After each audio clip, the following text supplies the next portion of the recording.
you know, soul matters alle everything is connected. You know, when you speak up for yourself, speak up for people whom you love, that all, like even for the voiceless, അത് ഞാൻ പറയാം, love എന്ന് പറയുമ്പോൾ എനിക്ക് ഒരു circle of കാര്യങ്ങൾ ഉണ്ടാവും അല്ലെ, അല്ലെങ്കിൽ ഒരു പറ്റം സംഭവങ്ങൾ ഉണ്ടാവും. അപ്പൊ അതിന് വേണ്ടിയിട്ട് ഞാൻ സ്റ്റാൻഡപ്പ് ചെയ്യുമ്പോൾ സ്പീക്കപ്പ് ചെയ്യുമ്പം എനിക്കതൊരു അതിൽ നിന്ന് കിട്ടുന്ന ഒരു ചേഞ്ച്, മാറ്റമാണ് എല്ലാം. അതിപ്പം ഗ്രോത്ത് ആണെങ്കിലും അല്ലെ, നമ്മൾ നിൽക്കുന്ന സ്ഥലത്ത് നിന്ന് നമ്മൾ എത്ര ഗ്രോ ചെയ്തു എന്നുള്ളതും അതൊരു സക്സസ് ആണ്, ഗ്രോത്ത്. ഈ പറയുന്ന ആ ഒരു രാത്രിയിൽ ഡിസൈഡ് ചെയ്തു, പോലീസ് അണ്ണാച്ചിനെ വിളിച്ചു, കിട്ടിയില്ല, പോലീസിനെ വിളിച്ചു, യു ഹാഡ് ടു കോൾ, അമ്മ അങ്ങനെ വന്നു, എന്നിട്ട് അതിൽ നിന്നും ഇനി വേണ്ട, ഇനി ഞാൻ ആരൊക്കെ എന്തൊക്കെ വിചാരിക്കും, ആ ഒരു സാധനം നമ്മളങ്ങ് വിടുകയാണ്.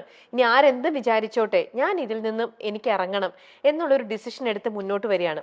ഇന്നിപ്പോ എത്ര എന്ന് പറഞ്ഞാലും ശോഭ വളരെ ഇതുപോലെ ചിരിച്ചുകൊണ്ട് കാര്യങ്ങളെല്ലാം പറയുന്നുണ്ട്. പക്ഷെ അന്ന് ഇത് പറഞ്ഞപ്പോൾ ശോഭയുടെ കൂടെ സപ്പോർട്ടിങ് ആയിട്ട് നിന്നത് അന്ന് ആരൊക്കെയായിരുന്നു? ഫാമിലി ആയിരുന്നു, ഫ്രണ്ട്സ് ആണോ? എനിക്ക് അന്ന് എന്റെ പാർട്ട്ണർ ഉണ്ടായിരുന്നു, രമ്യ, ശ്രീരമ്യ സമ്പത്ത്. അപ്പം രമ്യയാണ് എന്റെ കൂടെ ഓരോ പ്രാവശ്യം എനിക്ക് എന്താ അങ്ങേ അറ്റ ഞാൻ ഫിസിക്കലി എനിക്ക് എഴുന്നേക്കാൻ പറ്റാത്ത അവസ്ഥ വരുമ്പോൾ എന്നെ ഹോസ്പിറ്റലിൽ കൊണ്ടുപോകുന്നത് അവളാണ്. So she was there throughout, she was with me. അതുപോലെ ഒരുപാട് I was blessed to have a set of friends or like sisters. നമ്മളിപ്പോഴും ബ്ലഡ് റിലേറ്റഡ് ആവണമെന്നില്ല, മനസ്സിലായില്ലേ? ഞാൻ മിക്കതും ഞാൻ ഫാമിലിയോട് പറയാതെ ഇരിക്കുവായിരുന്നു, അവർക്ക് വിഷമാവണ്ടല്ലോ. ബിക്കോസ് വയസ്സായ പേരൻസ് ആണ്, ബിഗ് ബോസിൽ വന്നിട്ടുണ്ട്, ഇത്രയും I am lucky and proud and like എനിക്ക് ഇങ്ങനെ ഒരു അച്ഛനും അമ്മയും കിട്ടിയത്. അപ്പം ഏറ്റവും ഇളയതാണ് ഞാൻ, 13 years ഗ്യാപ്പാണ്. അപ്പം ഞാൻ എപ്പോഴും ഒരു പ്രോബ്ലം ചൈൽഡ് ആയിരുന്നു കുഞ്ഞിലെ മുതലേ. ലൈക്ക് ഞാൻ ഒരു സ്വപ്നജീവി, മനസ്സിലായി, എന്റെ കാര്യങ്ങൾ എന്റെ ഇഷ്ടത്തിന്. അപ്പം ചേട്ടനും ചേച്ചിയും ഒക്കെ അവരുടെ എല്ലാവരും സെറ്റിൽഡ് ആയി, എല്ലാം happy family and like with kids and all. അപ്പം എപ്പോഴും എൻ്റെ ഉള്ളിലുണ്ട് എനിക്ക് ആ ഒരു അമ്മയ്ക്ക് അച്ഛന് ആ സന്തോഷം എനിക്ക് കൊടുക്കാൻ പറ്റിയിട്ടില്ല ഒരു കുട്ടീനെ. ലൈക്ക് മനസ്സിലായില്ല, അവർക്ക് ഒത്തിരി ഭയങ്കര സ്വപ്നം കണ്ടാണ് എൻ്റെ ഒരു കല്യാണം നടത്തിയത്. ഭയങ്കര ബിഗ് ഫാറ്റ് വെഡിങ് ആയിരുന്നു. അപ്പൊ അങ്ങനെയൊക്കെ ചെയ്തിട്ട് എനിക്ക് അപ്പം എൻ്റെ ഉള്ളിൽ എപ്പോഴും ഉണ്ട് ദറ്റ് അവരാഗ്രഹിച്ച ഒരു ഭാര്യയായിട്ടോ അല്ലെങ്കിൽ ഒരു അമ്മയായിട്ടോ എനിക്കൊന്നും ആവാൻ പറ്റിയില്ല എന്ന് പറഞ്ഞാൽ എനിക്ക് ഉള്ളിൽ എപ്പോഴും അതൊരു കുത്തുന്ന കാര്യം തന്നെയാണ്. ബട്ട് ദാറ്റ് ഇസ് ഓക്കെ, എല്ലാവർക്കും എല്ലാം പറഞ്ഞിട്ടില്ല. But I know what will happen to my life because എൻ്റെ ഓരോരോ കാര്യങ്ങൾ എനിക്ക് പിന്നെ I go with the flow. ഞാൻ ഈ പറഞ്ഞ പോലെ വാട്ടർ ആണ്, ഫയർ ആണ്, എയർ ആണ്, എല്ലാം ആണ്, എല്ലാം എൻ്റെ ഉള്ളിലുണ്ട്. ഓരോരോ സിറ്റുവേഷൻ വരുമ്പം അതാണ് ഞാൻ. അപ്പം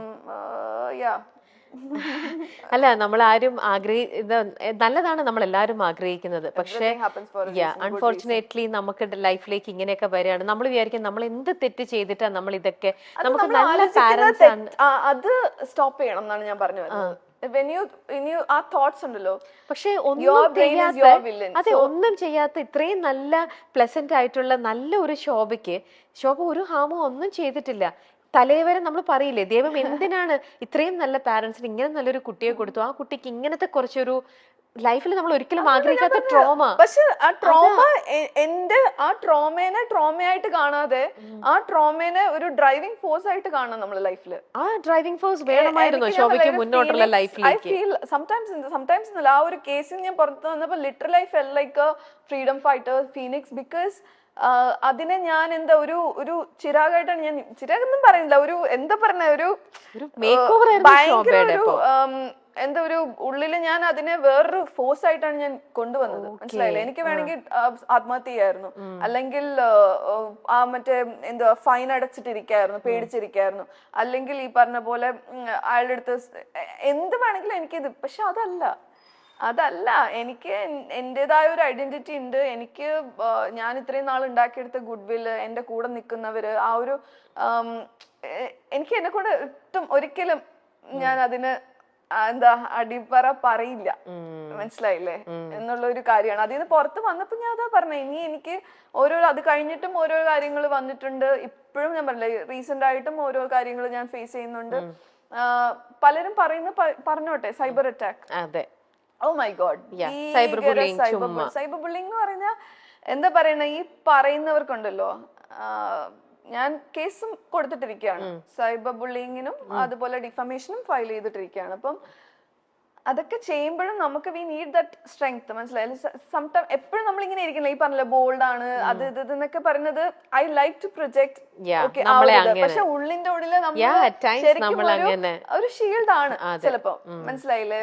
നമ്മളും വീക്ക് ആവാറുണ്ട്. നമുക്കും some days which I feel like too much I'm carrying ആ ഒരു ഇത്. എനിക്ക് പറ്റൂല, ഐ വോണ്ട് ഗിവ് അപ്പ്, അല്ലെങ്കിൽ എനിക്കിനി പറ്റില്ല, എനിക്കൊരു ദിവസം, അല്ലെങ്കിൽ എനിക്ക് ഭയങ്കര ആ ഒരു ഡിപ്രഷൻ എന്ന് പറയുന്ന കാര്യങ്ങളും ഞാൻ ഫേസ് ചെയ്തിട്ടുണ്ട്. ഇടയ്ക്കിടയ്ക്ക് നമ്മൾ ഇപ്പോഴും ചെയ്യാറുണ്ട്, മനസ്സിലായില്ലേ? പക്ഷെ ആ ഒരു ദിവസം അങ്ങ് കരഞ്ഞ് അങ്ങ് തീർക്കുക എന്നുള്ള കാര്യമാണ്. when you feel like crying, cry. Let it out. It's okay to be not okay. So അതങ്ങ് തീർത്തിട്ട്, പക്ഷെ അതിനുശേഷം പിന്നെ അതിനെ ആലോചിച്ച് കരയരുത്. അതാണ് സൈബർ ബുള്ളിങ്ങിലും എനിക്ക് വന്നത്. നല്ല രീതിയിൽ എനിക്ക് എന്നെ ബിക്കോസ് ബിഗ് ബോസിൽ ഉണ്ടായി പുറത്ത് വന്നതും ആ സമയത്തും എല്ലാം ഞാൻ വിട്ടു കളഞ്ഞതാണ്. പിന്നെ അതിനുശേഷം വന്ന ആ ഒരു കാര്യത്തിന് ഭീകര രീതിയിൽ ഞാൻ ചേച്ചിക്ക് ഞാൻ വോയിസ് മെസ്സേജസും ഒക്കെ, എനിക്ക് വന്ന പേഴ്സണൽ മെസ്സേജസും ത്രെഡ് മെസ്സേജസും ഒക്കെ ഞാൻ കേൾപ്പിച്ചു തരാം. അത് ഞാൻ കോടതിയിൽ ഞാൻ പ്രസന്റ് ചെയ്തതാണ്. അപ്പോൾ കേട്ട് കഴിഞ്ഞാൽ നിങ്ങൾക്ക് മനസ്സിലാവും എന്തുമാത്രം ട്രോമയാണ് എന്നെ പോലുള്ള ഓരോ സ്ത്രീകളും ബിഗ് ബോസിൽ ഉണ്ടായിരുന്നവർ ഫേസ് ചെയ്തത്. സ്പെഷ്യലി അതുകൊണ്ട് ഞാനത് ഏറ്റെടുത്തതിന് ശേഷം ഫുൾ ഫോക്കസ് എന്നിലും, പിന്നെ അത് ഭയങ്കര രീതിയിൽ. പക്ഷെ ഐ വെന്റ് അഹെഡ്. ഞാൻ കൂടുതൽ അങ്ങോട്ടും ഇങ്ങോട്ടും ചെളിവാരി തേക്കലായിരുന്നു വേണ്ടിയിരുന്നത് മറ്റു ഭാഗക്കാർക്ക്. പക്ഷെ അത് ഞാൻ നിന്നില്ല. എന്റെ ഭാഗം ഞാൻ ഒരു പ്രാവശ്യം സംസാരിച്ചു. അതിനുശേഷം I went ahead with the legal what ever formalities and I kept silent. That took lot of courage.